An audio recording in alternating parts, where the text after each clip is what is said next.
کربلا کا واقعہ، امام حسین رضی اللہ تعالیٰ عنہ شہادت تک کا مکمل واقعہ۔ بسم اللہ الرحمن الرحیم۔ پیارے دوستوں، کربلا کا واقعہ ایسا دردناک سانحہ ہے کہ حضرت امام حسین رضی اللہ تعالیٰ عنہ کی شہادت پر زمین و آسمان بھی غمگین ہو گئے۔ کربلا میں حضرت امام حسین رضی اللہ تعالیٰ عنہ اور ان کے اہل بیت کی شہادت کے بعد ہر طرف غم و اندوہ کی فضا چھا گئی۔ بعض روایات میں آتا ہے کہ آسمان سرخ نظر آیا اور لوگوں نے غیر معمولی علامات کا مشاہدہ کیا، کیونکہ یہ کوئی عام شہادت نہ تھی بلکہ نبی کریم صلی اللہ علیہ وسلم کے نواسے حضرت امام حسین رضی اللہ تعالیٰ عنہ کو میدان کربلا میں نہایت مظلومانہ انداز میں شہید کیا گیا تھا۔ پیارے دوستو، جب یزید کی طرف سے حضرت امام حسین رضی اللہ تعالیٰ عنہ کے پاس بیعت کا پیغام بھیجا گیا تو آپ رضی اللہ تعالیٰ عنہ نے اسے قبول کرنے سے صاف انکار کر دیا، کیونکہ حضرت امام حسین رضی اللہ تعالیٰ عنہ کسی ظالم اور ناحق حکومت کے سامنے اپنا سر نہیں جھکا سکتے تھے۔ جب یزید کو یہ خبر ملی تو اس نے سخت اقدامات کا حکم دیا۔ اس وقت یزیدی فوج نے حضرت امام حسین رضی اللہ تعالیٰ عنہ، ان کے اہل بیت اور وفادار ساتھیوں کو چاروں طرف سے گھیر رکھا تھا۔ فوج نے مشورہ کیا کہ 10 محرم سے پہلے ہی حملہ کر دیا جائے۔ جب یہ خبر حضرت امام حسین رضی اللہ تعالیٰ عنہ تک پہنچی تو آپ رضی اللہ تعالیٰ عنہ نے اپنے بھائی حضرت عباس کو بلایا اور فرمایا، اے عباس، فوج کے پاس جاؤ اور ان سے کہو کہ نبی صلی اللہ علیہ وسلم کا نواسہ ایک رات کی مہلت چاہتا ہے تاکہ اپنے رب کی عبادت کر سکے۔ جب حضرت عباس رضی اللہ تعالیٰ عنہ یزیدی فوج کے پاس پہنچے اور حضرت امام حسین رضی اللہ تعالیٰ عنہ کا پیغام سنایا تو فوج کے سرداروں نے آپس میں مشورہ کیا۔ آخر کار انہوں نے ایک رات کی مہلت دینے کا فیصلہ کر لیا اور حملہ اگلے دن یعنی 10 محرم تک مؤخر کر دیا گیا۔ یہ وہ رات تھی جسے عاشورہ کی رات کہا جاتا ہے۔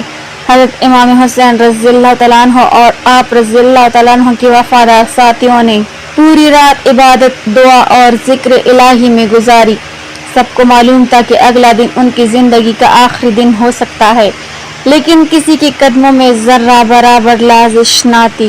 ہر دل میں یہی جذبہ تھا کہ دین اسلام کی خاطر اپنی جان قربان کر دینی ہے۔ پھر رات ڈھلنے لگی اور 10 محرم کی صبح طلوع ہوئی۔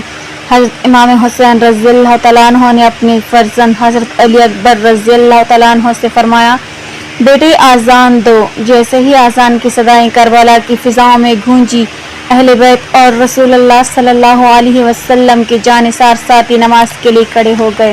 آذان کے فوراً بعد سب نے جماعت کے ساتھ فجر کی نماز ادا کی اور اپنے رب کے حضور سجدہ ریز ہو گئے۔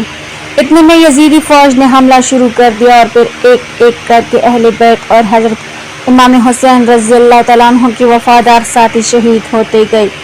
دیکھتے ہی دیکھتے خاندان رسول صلی اللہ علیہ وسلم کے افراد شہادت کا جام نوش کر گئے۔ پھر جب بہت کم ساتھی باقی رہ گئے تو حضرت امام حسین رضی اللہ تعالیٰ عنہ خیمے میں تشریف لائے اور فرمایا، اے میری بہنوں، اے میری بیٹیوں، اپنے حسین کا آخری سلام قبول کرو۔ یہ سنتے ہی خیمے میں کہرام مچ گیا۔ ہر طرف سے رونے اور سسکیوں کی آوازیں آنے لگیں، کیونکہ اب نبی کریم صلی اللہ علیہ وسلم کے نواسے حضرت امام حسین رضی اللہ تعالیٰ عنہ بھی میدان کربلا کی طرف روانہ ہونے والے تھے۔ پھر حضرت امام حسین رضی اللہ تعالیٰ عنہ دوسرے خیمے میں تشریف لے گئے، جہاں آپ رضی اللہ تعالیٰ عنہ کے صاحبزادے حضرت امام زین العابدین بیماری کی حالت میں موجود تھے۔ حضرت امام حسین رضی اللہ تعالیٰ عنہ نے فرمایا، اے زین العابدین، تمہیں زندہ رہنا ہے اور لوگوں تک ہمارا پیغام پہنچانا ہے۔ تم حق کی آواز بلند کرو گے اور اہل بیت کا پیغام امت تک پہنچاؤ گے۔ یہ سن کر حضرت امام زین العابدین رضی اللہ تعالیٰ عنہ کی آنکھوں سے آنسو جاری ہو گئے، جبکہ حضرت امام حسین رضی اللہ تعالیٰ عنہ نے اپنے بیٹے کو الوداع کہا اور میدان کربلا کی طرف روانہ ہو گئے۔ جیسے ہی حضرت امام حسین رضی اللہ تعالیٰ عنہ میدان کربلا میں تشریف لائے، آپ رضی اللہ تعالیٰ عنہ نے دشمن کی فوج کو مخاطب کرتے ہوئے فرمایا، اے لوگوں، میں تمہارے رسول صلی اللہ علیہ وسلم کا نواسہ ہوں۔ میں وہی حسین ہوں جس نے رسول اللہ صلی اللہ علیہ وسلم سے محبت فرمایا کرتے تھے۔ بتاؤ میرا کیا قصور ہے؟ کیا میں نے کوئی ظلم کیا ہے؟ مگر دشمن اپنی ضد اور دشمنی پر قائم رہا۔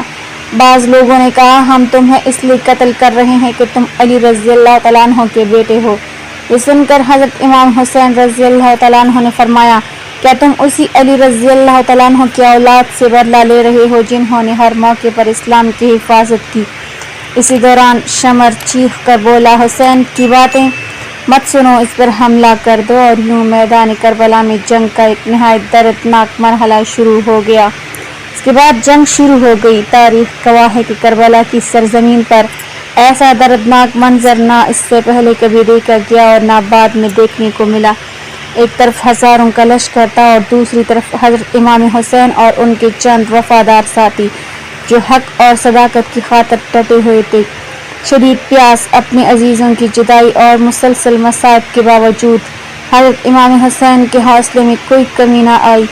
آپ ثابت قدمی، صبر اور شجاعت کے ساتھ میدان میں موجود رہے۔ آپ کی بہادری اور استقامت نے دوست و دشمن سب کو حیران کر دیا۔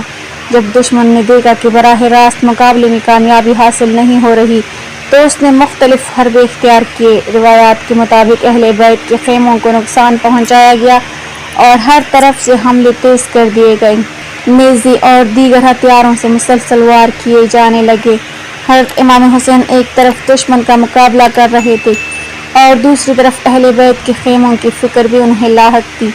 حملے مسلسل بڑھتے گئے اور حضرت امام حسین شدید زخمی ہو گئے، لیکن آپ کی زبان مبارک پر اللہ تعالیٰ کا ذکر جاری رہا۔ آپ صبر و رضا کے ساتھ اپنے رب کی طرف متوجہ رہے اور ہر حال میں اسی کی رضا پر راضی رہے۔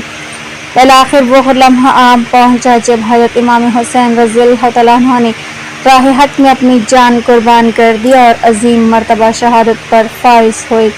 آپ کی شہادت اسلام کی تاریخ کا ایک ایسا باب ہے جو حق، صبر، استقامت اور قربانی کی لازوال مثال بن گیا۔ حضرت امام حسین رضی اللہ تعالیٰ عنہ کی شہادت کے بعد اہل بیت پر مزید مصائب آئے اور کربلا کا یہ سانحہ امت مسلمہ کے لیے ہمیشہ کے لیے ایک عظیم درس بن گیا۔ یہ واقعہ ہمیں یاد دلاتا ہے کہ حق کے راستے پر ثابت قدم رہنا، ظلم کے سامنے نہ جھکنا اور دین و انصاف کی خاطر قربانی دینا کتنی بڑی سعادت ہے۔ کربلا کے میدان میں حضرت امام حسین اور ان کے جانثار ساتھیوں نے وفا، صبر، بہادری اور قربانی کی ایسی مثال قائم کی جس کی نظیر تاریخ میں کم ہی ملتی ہے۔ شدید مشکلات، پیاس، بھوک اور دشمنوں کے محاصرے کے باوجود انہوں نے حق کا دامن نہیں چھوڑا۔ اسی لیے آج بھی جب محرم کا مہینہ آتا ہے تو دنیا بھر کے مسلمان شہدائے کربلا کو یاد کرتے ہیں۔ ان کی قربانی ہمیں یہ پیغام دیتی ہے کہ سر تو کٹایا جا سکتا ہے لیکن حق اور سچائی کے اصولوں پر سمجھوتا نہیں کیا جا سکتا۔ سلام ہو حضرت امام حسین پر، سلام ہو حضرت عباس پر، سلام ہو حضرت علی اکبر پر، سلام ہو حضرت علی اصغر پر، سلام ہو حضرت امام زین العابدین اور اہل بیت اطہار پر، اور سلام ہو کربلا کے تمام شہداء پر جنہوں نے حق کی خاطر عظیم قربانیاں پیش کی۔ اے اللہ ہمیں امام حسین رضی اللہ تعالیٰ عنہ اور اہل بیت رضی اللہ تعالیٰ عنہ کی سچی محبت عطا فرما، ہمیں حق پر چلنے اور ظلم سے بچنے کی توفیق دے، ہمارے گناہ معاف فرما اور ہمیں دنیا و آخرت میں کامیابی عطا فرما، آمین۔ ناظرین، کمنٹ باکس میں اللہ تعالیٰ کے 99 ناموں میں سے ایک نام ضرور ٹائپ کریں۔